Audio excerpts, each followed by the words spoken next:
In episode 338, I made you a promise. I told you I was going to give you a concrete, repeatable structure that you could use across every course you teach. This is that episode because we spent the last several weeks talking about what gets in the way of sustainable teacher planning, overbuilding in the summer, planning in silos, collecting resources instead of building structure. And today we are going to be talking about what to do instead.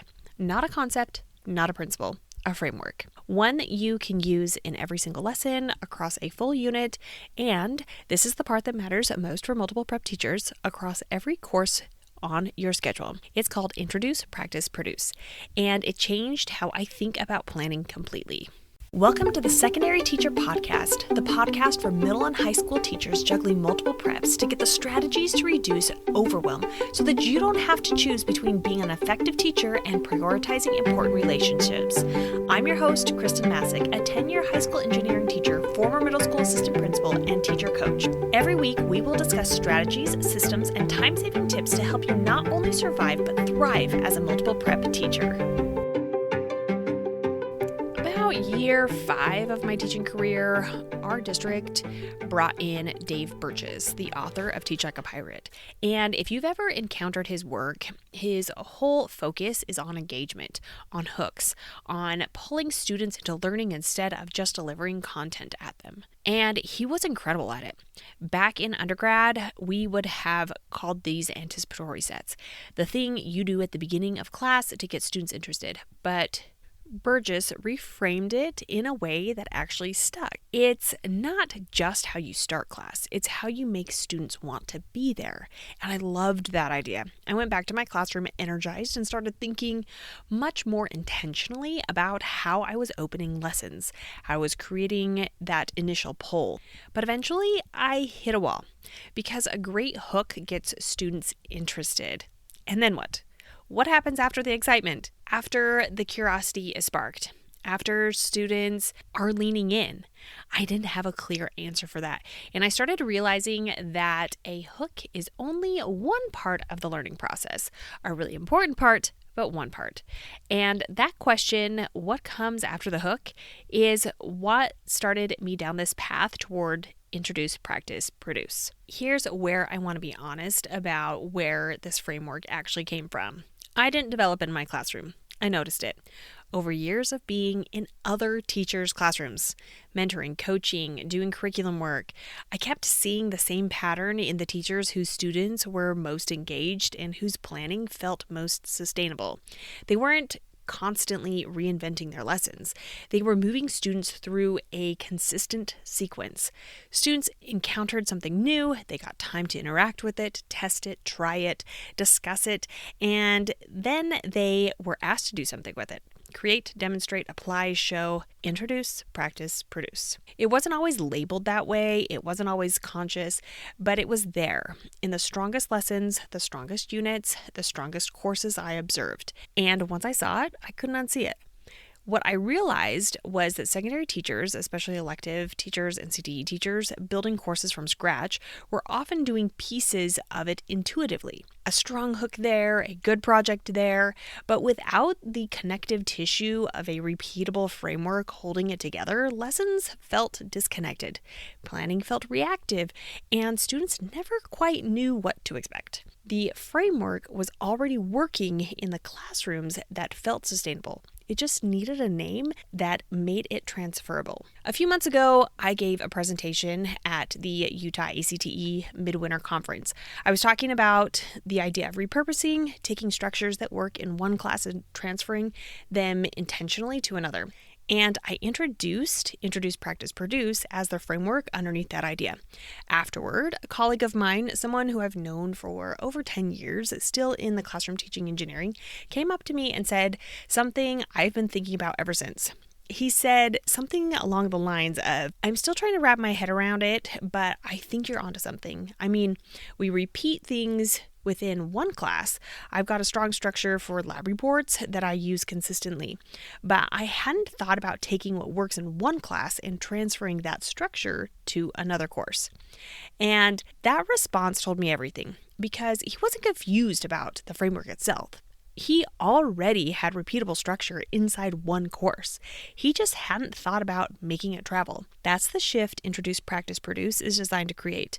Not a new way of teaching, a new way of seeing what you're already doing so you can use it more intentionally across every course you teach. You probably don't need more lesson ideas. You need a clearer flow for organizing the ones you already have.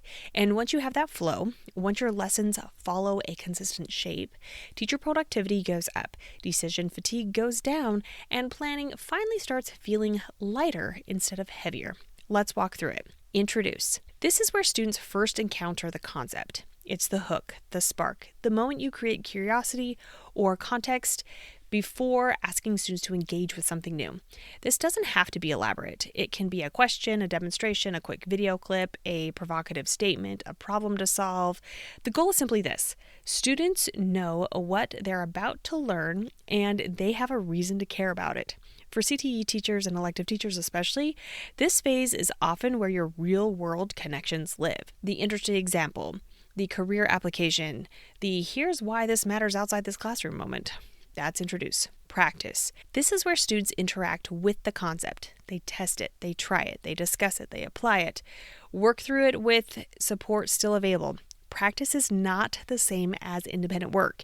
It's the messy middle, where students are building understanding with guidance, not proving it alone. This might look like a lab, a guided activity, a structured lesson, a collaborative problem, a skill demonstration with feedback.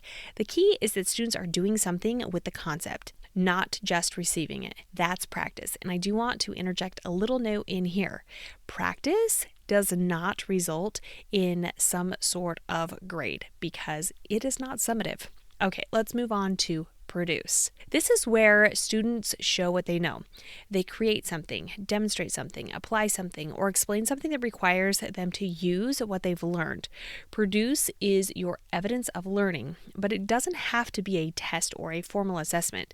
In a CTE or project-based class, produce might be the finished project self, a presentation, a working prototype, a portfolio entry, a self-assessment conversation. The question that defines produce is simple.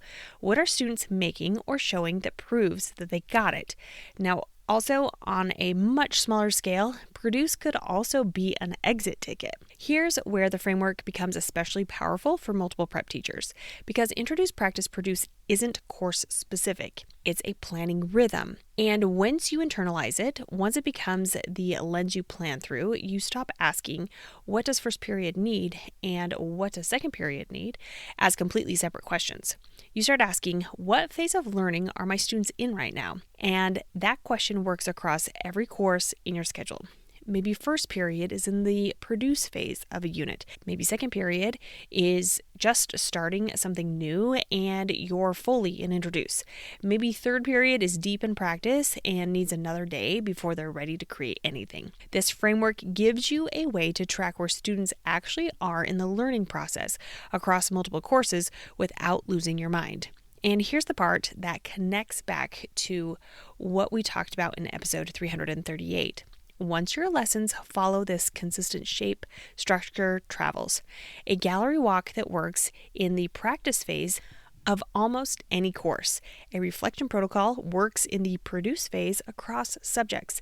An engaging opening hook, like the kind Dave Burgess would be proud of, works in the Introduce phase whether you're teaching engineering, architecture, or foods and nutrition. You build the structure once, then you fill it with different content.